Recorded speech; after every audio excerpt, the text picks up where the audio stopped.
Okay, but then we're up against the Warlock. My hammer burns with holy fire.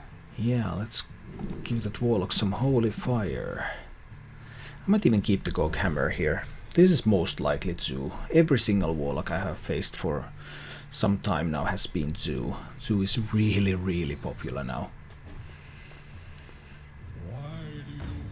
So Gog Hammer for some early tempo might be pretty good.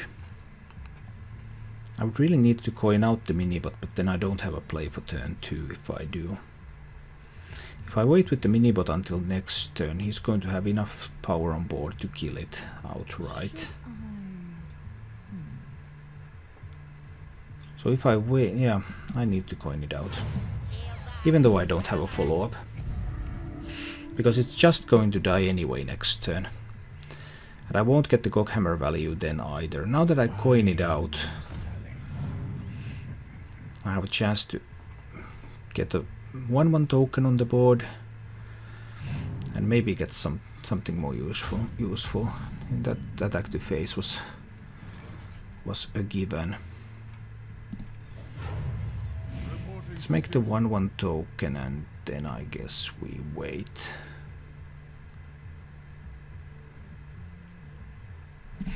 Yeah, there's no reason for me to pop the Divine Shield from the mini, but if he wants to kill it now, let's make him work for it.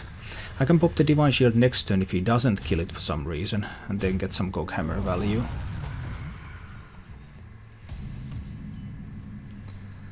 This is also some Gog Hammer value. And I get to clear the Zoo's board here completely. And I still get to keep the Gog Hammer in case he plays something like Jugglers or stuff. Although he might just Implosion the 1/1 now.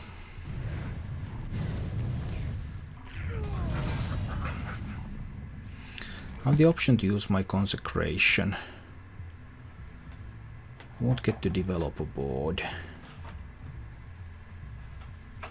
I guess I'll go for that anyway.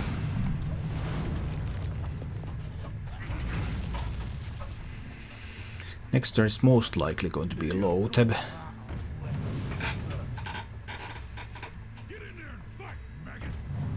Yeah, that looks like a Loatheb to me. I could also flood the board, but I don't have a Quartermaster.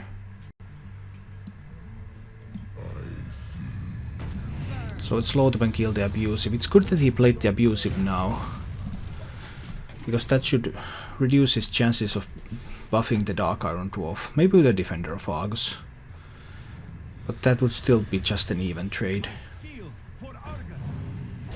He should go face with it, to be honest. There was nothing he could really gain from that trade. Time to play Justicar, maybe. He can buff this to kill Justicar. Changing the attack of this one to 1 doesn't actually do anything. I might hit it. Well, I could play a bunch of 1/1s. I think that's okay. Let's hit there.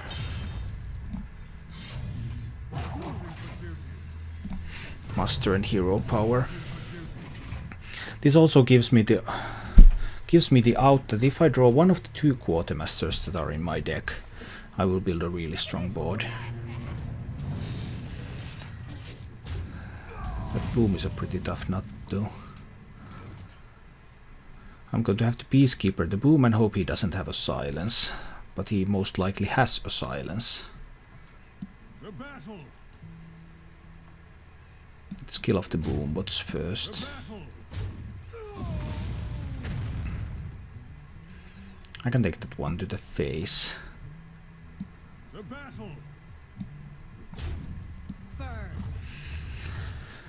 It's just that Zoo usually has a silence available, so that Peacekeeper is not super strong against boom.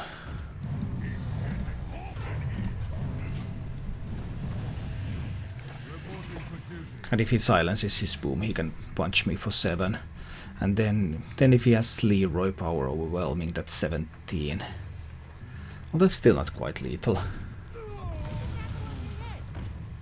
Okay, Juggler, does he have a second implosion? One implosion has been used. No, just a sea giant.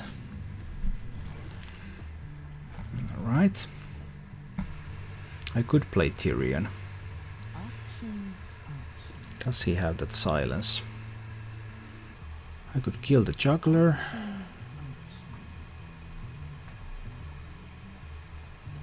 Whether hitting the boom is good or not depends. He could silence that. Well, if he silences that, he cannot silence Tyrion. Can I afford to take 3 damage?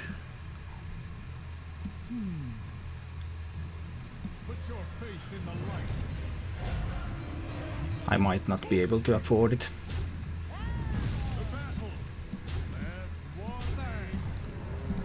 Let's do it like this. There's still a risk that he does the 20 if he has silence for Tyrion. He was saving that silence for Tyrion. Does he have 11 from hand with 7 mana? Leroy double power overwhelming. Leroy power overwhelming abusive. He has multiple options to have that.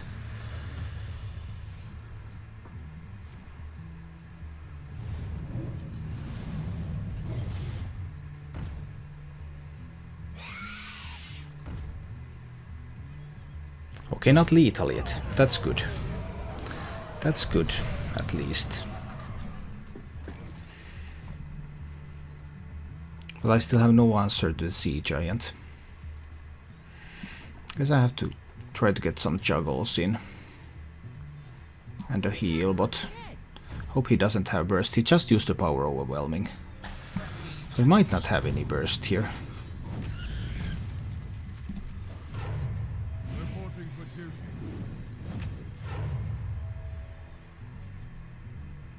Can I go down to 17?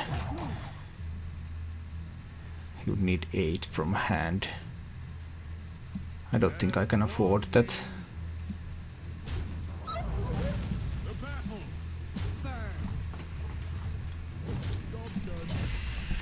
So now he needs 11 from hand. And having just used the power overwhelming, he might not have Leroy and two cards to buff it. That's completely possible.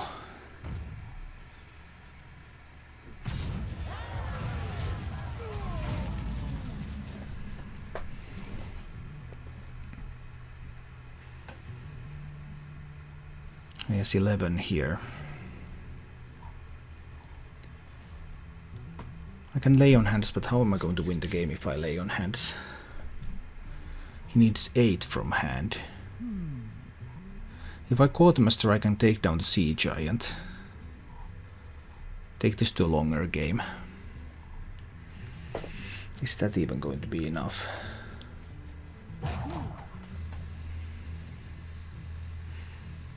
I guess I need to do that.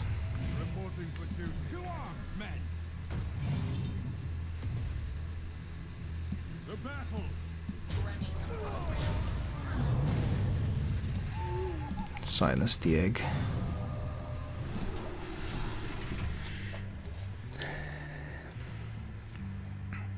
So he definitely does not have 16 from hand.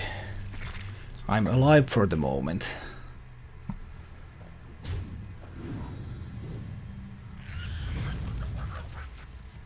Okay, there's the second power overwhelming. He's going to use that for clearing. That's good. That's very, very good.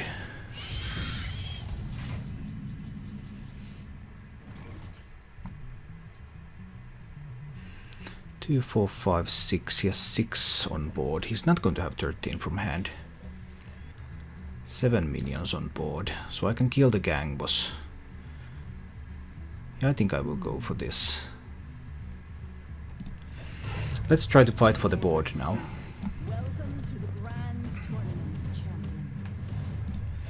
Now we're fighting for the board.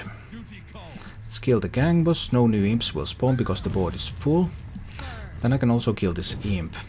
Just in case this is some kind of demon zoo after all. So he won't get Mal'Ganis value from there.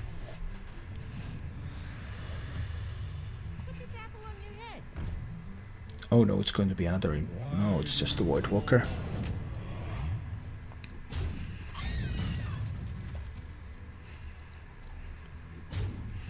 Yeah, he had to use his buffs to clear. That was a big deal for me.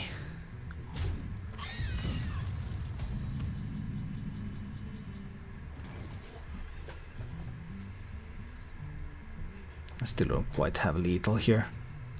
But I don't think I need to lay on hands right now. I can go with the cards I have in hand.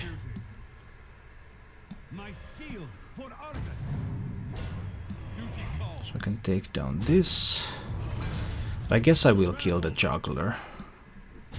Just to avoid any chance of an implosion comeback.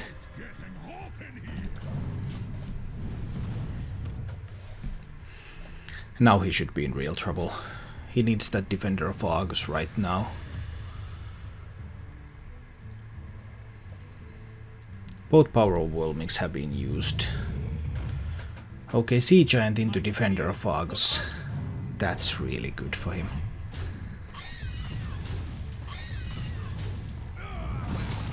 That still gives him a chance. I only have 6 power on board, so I can't kill the Sea Giant. I have to lay on hands.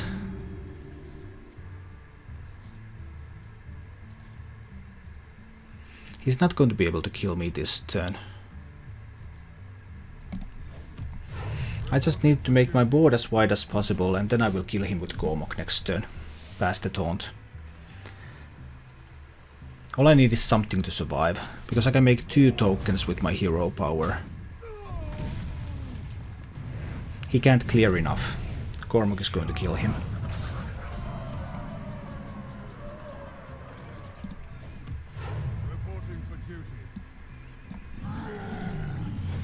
And this is why you run Gormok in Midrange Paladin. Thank you for watching. For more action, please visit my YouTube channel, and if you like what you see, remember to subscribe.